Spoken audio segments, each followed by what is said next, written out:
दोस्तों ये 1848 के दौर की कहानी है कि जब आर्कियोलॉजी के फील्ड से ताल्लुक़ रखने वाले कुछ एक्सपर्ट्स ने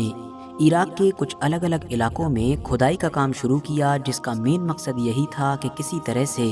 बाइबल और स्पेशली ओल्ड टेस्टामेंट में जो वाक़यात बयान हुए हैं, जो बहुत सारी चीज़ें हैं, उनकी सच्चाई को साबित किया जा सके। लेकिन जब खुदाई का काम शुरू हुआ तो जो नतीजा था वो थोड़ा मुख्तलिफ निकला, क्योंकि एक्सपर्ट्स को इस खुदाई के नतीजे में हमारी दुनिया की एक बहुत ही पुरानी रियासत मतलब कि असीरियन सल्तनत की जो कैपिटल सिटी हुआ करती थी और जिसका नाम नैनवा शहर था वो मिल गया। और फिर बाद में इसी शहर से ही मिली हमारी दुनिया की वो सबसे पुरानी लाइब्रेरी के जिसको लगभग 7th सेंचुरी BCE मतलब कि हज़रत ईसा अलैहिस्सलाम से भी लगभग 700 साल पहले असीरियन सल्तनत के मशहूर हुक्मरान अशूर बनी पाल ने ऑर्गेनाइज किया था। माना जाता है कि अशूर बनी पाल की इस लाइब्रेरी में 30,000 से भी ज़्यादा मिट्टी की तख्तियाँ थीं और इन्हीं हज़ारों तख्तियों में मौजूद थीं वो 12 तख्तियाँ, वो 12 टैबलेट्स कि जिनके ऊपर ही लिखी हुई थी हमारी दुनिया की सबसे मशहूर दास्तानों में से एक दास्तान, या ये भी कह सकते हैं कि हमारी दुनिया की लिखी हुई सबसे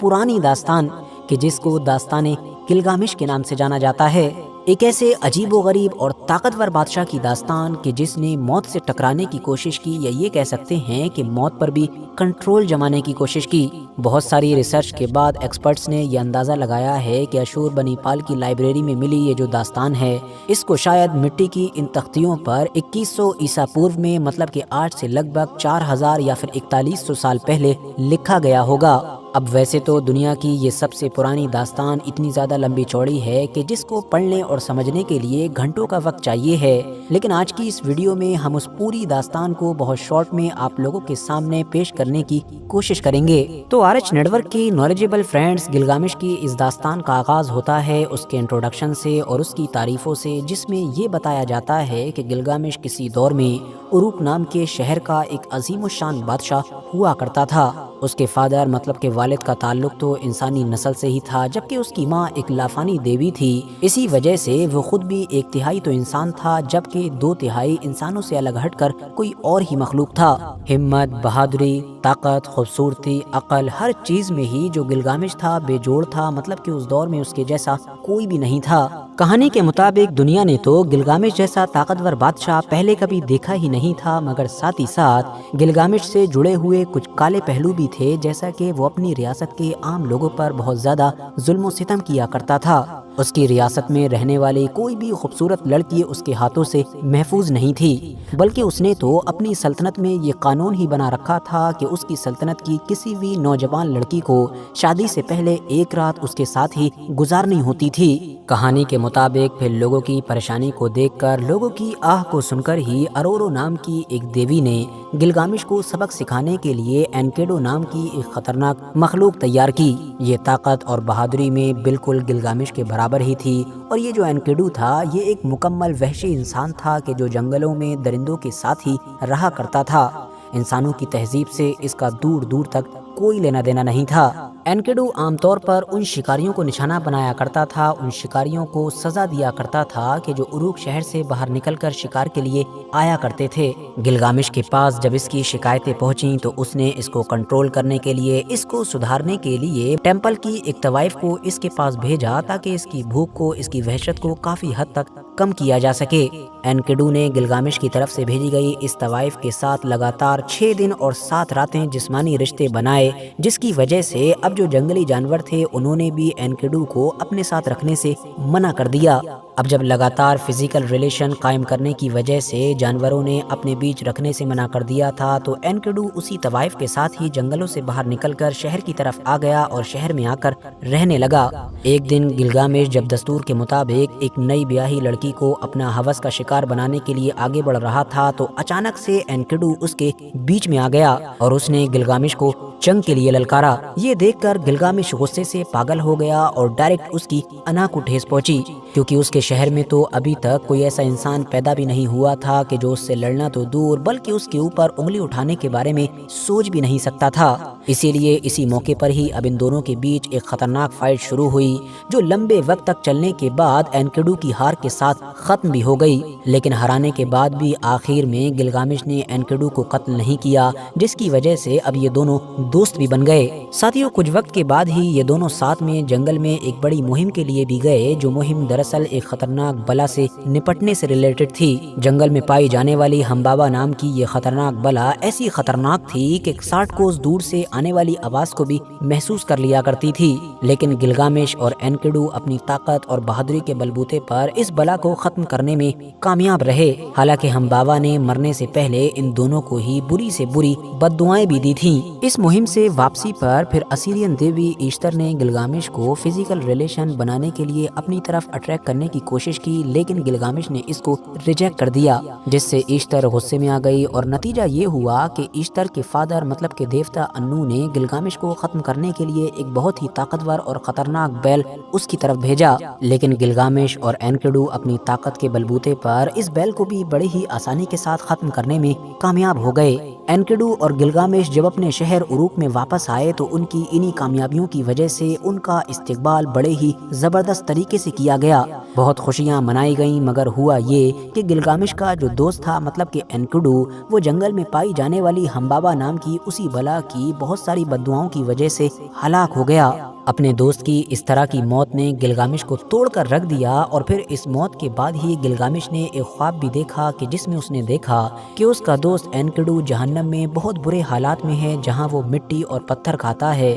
और परिंदों के परों जैसे कपड़े पहनता है। बस यहीं से ही अब गिलगामेश की दास्तान का एक दूसरा पहलू शुरू होता है, क्योंकि ख्वाब में अपने दोस्त का ये हाल देखकर गिलगामेश ये तो समझ चुका था कि अगर उसको जहन्नम की इन सख्तियों से, इन अजाब से बचना है तो उसके लिए ज़रूरी है कि वो एक लाफानी ज़िंदगी हासिल कर ले, मतलब कि कभी भी ना मरे। और मौत से बचने की खातिर, एक लाफानी ज़िंदगी हासिल करने की खातिर ही वो एक अनजान सफ़र पर भी निकल पड़ा, जिस सफ़र में उसने न सिर्फ बहुत सारे ख़तरनाक जंगली जानवरों से मुकाबला किया, बल्कि अजीब व गरीब जो मखलूक़ात थी उनसे भी टक्कर ली और ऐसे बहुत सारे लोगों से मिला कि जिन्होंने बार बार उसको यही मशवरा देने की कोशिश की कि दरअसल इंसान तो फ़ानी ही है, मतलब इंसान को फ़ना होना है और मौत से नहीं बचा जा सकता है। मगर गिलगामेश ने फिर भी हार नहीं मानी और उसने मुश्किलों से भरे हुए अपने सफ़र को जारी रखा। आखिर में उसकी मुलाकात अक्लो शराब की देवी सिदूरी से हुई, जिसने उसको दुनिया के दूसरे कोने पर रहने वाले एक इंसान उतना पिश्तम से मिलने का मशवरा दिया। दोस्तों, अब यहाँ पर वर्थ नोटिसिंग बात ये भी है कि इस दास्तान में उतना पिश्तम नाम का ये जो कैरेक्टर है और इस कैरेक्टर की जो कहानी दिखाई है, जो खुसूसियात दिखाई हैं, वो दरअसल मशहूर पैगंबर हज़रत नूह अलैहिस्सलाम की उस स्टोरी से बहुत ज़्यादा मिलती है कि जो बाइबल, कुरान या इस तरह की बाकी किताबों में बयान हुई है। क्योंकि उतना पिश्तम नाम के इस कैरेक्टर के बारे में भी यही बताया गया है कि ये दुनिया में आने वाले एक बहुत बड़े और ख़तरनाक तूफ़ान से बचने के लिए एक कश्ती बनाता है, जिसमें वो सारी जानदार चीज़ों के एक एक जोड़े को सवार करता है और बाद में यही कश्ती एक पहाड़ पर जाकर रुक जाती है। फिलहाल ये तो अपने आप में एक अलग टॉपिक है। मुद्दे पर वापस आएं तो उतना पिश्तम नाम के इस कैरेक्टर से मिलने के लिए अब गिलगामेश हद से ज़्यादा मेहनत करता है और बड़ी दुश्वारियों को फेस करने के बाद आखिरकार वो उतना पिश्तम तक पहुंचने में कामयाब हो जाता है। उतना पिश्तम भी गिलगामेश को आजमाने के लिए, मतलब उसका इम्तिहान लेने के लिए, उसको 7 रातें और 7 दिन लगातार जागने का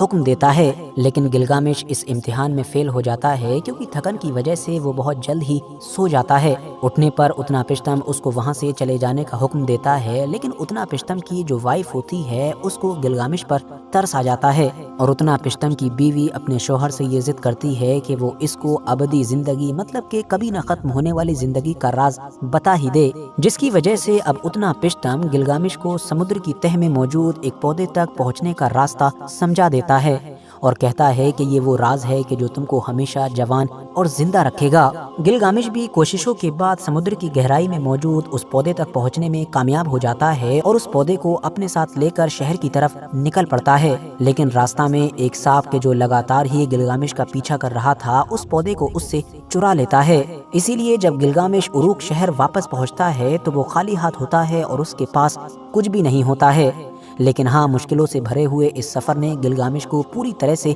बदल दिया था और गिलगामेश ने इस सफ़र से वो सब कुछ सीख लिया था कि जो वो पूरी ज़िंदगी में नहीं सीख सका था, क्योंकि अब गिलगामेश कोई जालिम और अय्याश बादशाह नहीं था, बल्कि बहुत रहमदिल और नेक सीरत बादशाह था और वो जब तक जिंदा रहा अपने लोगों की खिदमत करता रहा। अब हमें अंदाजा है कि आप में से ज्यादातर लोग तो कंफ्यूज भी होंगे कि भला ये दुनिया की सबसे पुरानी दास्तान कैसी अजीबोगरीब दास्तान है। इनमें से 80 से 90% चीजें तो ऐसी हैं कि जिन पर यकीन करना तो दूर, बल्कि इनको सच्चा समझने का तसव्वुर करना भी बेवकूफ़ी होगी। तो अब इसीलिए आखिर में यहाँ पर वीडियो ख़त्म करने से पहले कुछ चीज़ें क्लियर कर लेना ज़रूरी है। जैसा कि पहली चीज़ तो यही है कि गिलगामेश की कहानी का सच्चा होना, झूठा होना, या फिर जिन तख्तियों पर ये लिखी हुई मिली है वो तख्तियाँ कितनी पुरानी हैं और कहाँ से मिली हैं, ये दो अलग अलग चीज़ें हैं। इस बात में कोई शक नहीं है कि मिट्टी की जिन 12 तख्तियों पर लिखी हुई ये दास्तान मिली है वो दरअसल हमारी दुनिया की सबसे पुरानी ऑर्गेनाइज लाइब्रेरी से मिली हैं। और इस बात में भी कोई शक नहीं है कि ये जो 12 मिट्टी की तख्तियाँ हैं इनको लगभग आज से 4000 या फिर 4100 साल पहले लिखा गया था। तो इसीलिए हम क्लियरली कह सकते हैं कि मिट्टी की ये तख्तियाँ, ये टैबलेट्स इतिहास के फील्ड में हमारी दुनिया के लिए एक बहुत ही कीमती खजाना है। लेकिन अब सवाल यही बचता है कि आज से 4000 या 4100 साल पहले इन मिट्टी की तख्तियों पर जो इंसान ये दास्तान लिख रहा था वो कोई सच्ची दास्तान लिख रहा था, इसमें कुछ सच था भी या नहीं, या फिर यूं ही अपने दिमाग से लिख रहा था। तो देखिए, मामला ऐसा है कि अभी तक तो गिलगामेश की पूरी कहानी, इसके कैरेक्टर, हर चीज को ही फिक्शनल ही समझा जाता था, मगर जैसे जैसे वक्त गुजरा तो चीजें भी बदलनी शुरू हो गईं। क्योंकि जैसा कि हमने अपनी पिछली वीडियो में जाना था कि इराक के इलाके में न सिर्फ उरूक नाम का शहर मिल चुका है, बल्कि उसके अंदर एक बहुत ही लंबे चौड़े इंसान का मकबरा भी मिला है, जिसको देखकर एक्सपर्ट्स ने क्लियरली ये बोला है कि हो ना हो 80 से 90% ये मकबरा किसी और का नहीं बल्कि गिलगामेश का है, क्योंकि इसके अंदर मौजूद हर चीज गिलगामेश की दास्तान से